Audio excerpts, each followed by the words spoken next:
आप उस हथियार का इस्तेमाल नहीं कर पाए हैं।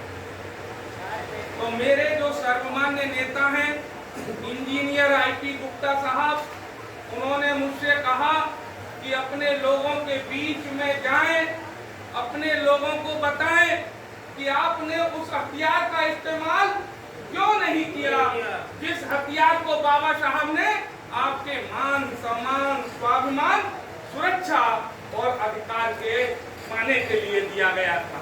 तो साथियों, मैं माननीय इंजीनियर आईपी गुप्ता जी का वही संदेश आपके बीच में लेकर के आया। तो आप सभी साथियों से मेरा ये सवाल है, क्या आप चाहते हैं कि आपके बच्चे दरोगा बने? क्या आप चाहते हैं कि आपके बच्चे टीचर बने, प्रोफेसर बने? क्या आप चाहते हैं कि आपके बच्चे डॉक्टर बने? क्या आप चाहते हैं कि आपके लोगों के हॉस्पिटल हों? आप चाहते हैं आपके लोगों के इंटर कॉलेज हों? क्या आप चाहते हैं आपके लोगों के डिग्री कॉलेज हों? मैं ये आपसे पूछना चाहता हूँ, अगर आप चाहते हैं और आप ये चाहते हैं कि आपकी बहू बेटी की तरफ कोई टेढ़ी नजर से न देखे, और देखे तो आपके युवा उसको चीर फाड़ करके रख दें, इतनी हिम्मत और ताकत आपके युवा बच्चों में हो। आप ये चाहते हैं? ये सब कुछ अगर चाहते हैं तो ये जो काम होना है उसके लिए आपको शासक बनना होगा। क्या बनना होगा? शासक, राजा। आपको राजा बनना होगा, गद्दी पे बैठना होगा जिस पर राजा बैठता है। राजा कैसे बनेंगे? तो इतिहास में आप जाएंगे तो तलवार के जोर पे एक राजा दूसरे राजा से युद्ध करके फिर गद्दी हथियाता है। तो आपको भी युद्ध करना होगा, आपको युद्ध करना होगा, क्योंकि आपको वो गद्दी हथियानी है जिस गद्दी पे बैठ करके फरमान जारी होते हैं, जिस गद्दी पे बैठ करके तमाम गरीब मजलूमों की आप एक आदेश पर मदद कर सकते हैं। आपको वो राजा की कुर्सी हथियानी है, उसका कुर्सी पे जाना है, तो उसके लिए आपको युद्ध करना है। अब युद्ध कैसे करना है? कोई तोप नहीं चलेगी, बंदूक नहीं चलेगी, तलवार नहीं चलेगी। बाबा साहब ने क्या किया मैं बता के मैं आपको बताने आया हूँ। तो आपको वो जो गद्दी हथियानी है, शासक बनना है।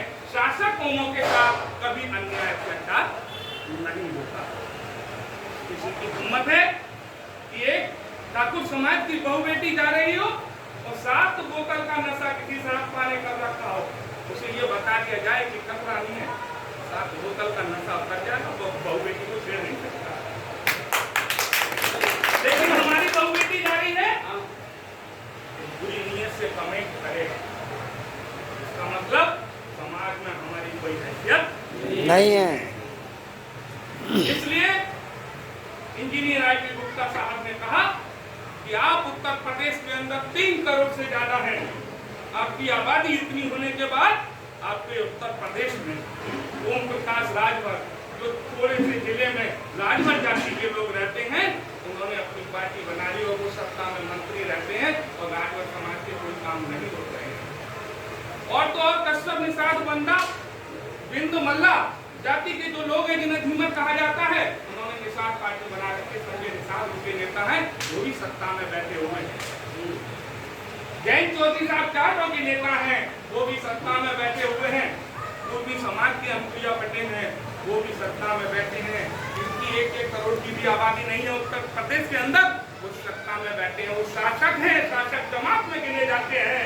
अब 3 करोड़ से ज्यादा की आबादी रखने वाले लोग कहाँ गिने जा रहे हैं? वही इनका हैसियत है आपकी।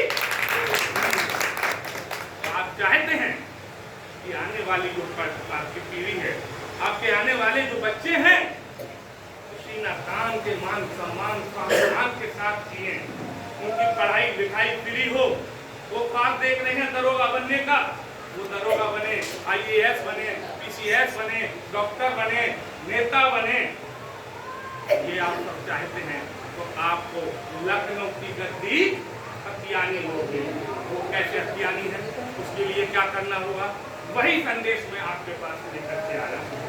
तो इंजीनियर आईपी गुप्ता साहब ने कहा है, उत्तर प्रदेश के पूरी समाज के लोगों, मुझे मात्र 2 दिन दे दो।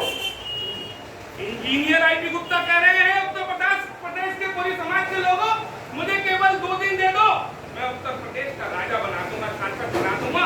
आपको तो किसी लड़की पर बिठाया तो 2 दिन तो 2 दिन कैसे देने हैं? उनका कहना है कि जगदीश माहौल प्रदेश के अंदर मैंने आपको प्रदेश अध्यक्ष बनाया है, आप संगठन का विस्तार करें। मैं संगठन का विस्तार करने के लिए आपके मथुरा आया हुआ हूँ और जिला अध्यक्ष आज मैं लेटर दे के जाऊंगा। संगठन का विस्तार कर रहा हूँ। दूसरा जो संगठन मेरा बनेगा उस संगठन के माध्यम से मेरा समाज जो तमाम गलियों में, पतली चौड़ी गलियों में रहता है, गरीबी अमीरी में रहता है, उस एक घर तक इंजीनियर आईपी गुप्ता साहब का वो संदेश पहुंचाना है जिससे आप शासक बनेंगे। तो गुप्ता जी ने कहा कि मुझे 2 दिन चाहिए। तो 2 दिन कैसे चाहिए कि पहले दिन वो 1 तारीख फिक्स करेंगे कि मथुरा में फला दिन रैली है इंडियन इंक्लूसिव पार्टी की।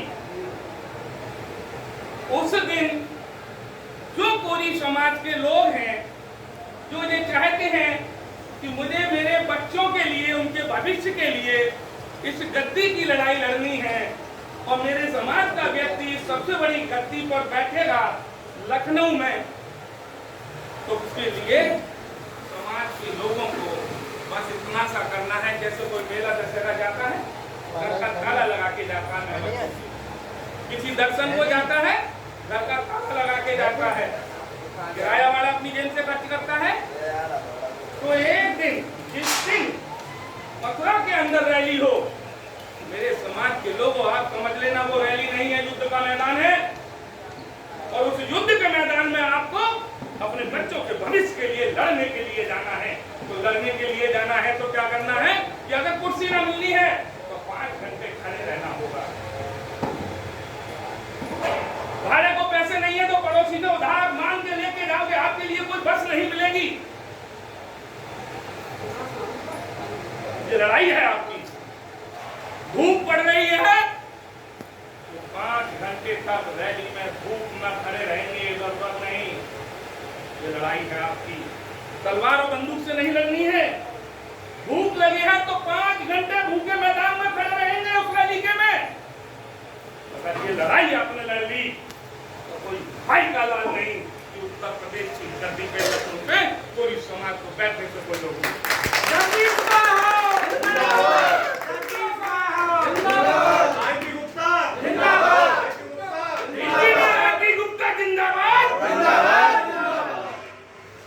तो साथियों, पहला दिन ये कि आपके जिले में जो रैली होगी, एक एक व्यक्ति को अपने बच्चों के लिए, आने वाले बच्चों के भविष्य के लिए एक दिन लोकल रैली में देना होगा। और दूसरी जो रैली होगी वो रैली होगी लखनऊ के सबसे बड़े मैदान में। जैसे उन्होंने बिहार में गांधी मैदान पटना में 13 अप्रैल को 13 लाख की भीड़ जुटाई थी। एक बस, एक टेम्पू, कोई भाड़ा समाज को नहीं दिया।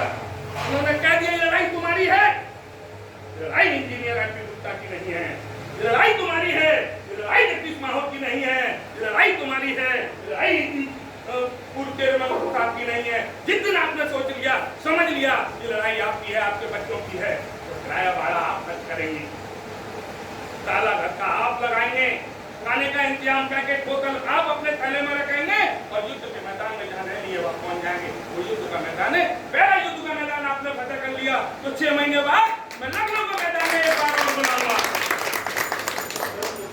और लखनऊ के मैदान में अगर 26 लाख की आपने भीड़ जमा कर दी, जैसे बिहार के अंदर 13 लाख की भीड़ हुई है और 26 लाख की भीड़ आपकी जमा हो गई लखनऊ के मैदान में, समझ लेना कि गद्दी आपके हाथ में आ चुकी है, बस आपको बैठना बाकी रह गया है।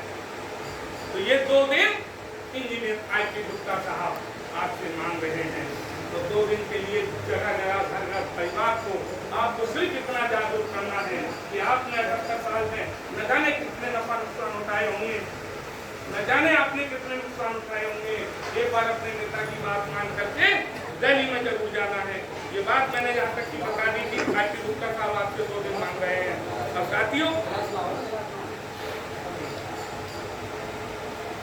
हर समाज के अंदर चंद अगुआ लोग होते हैं और वो अगुआ लोग जो होते हैं उन्हीं के ऊपर पूरे समाज का भार बोझ होता है।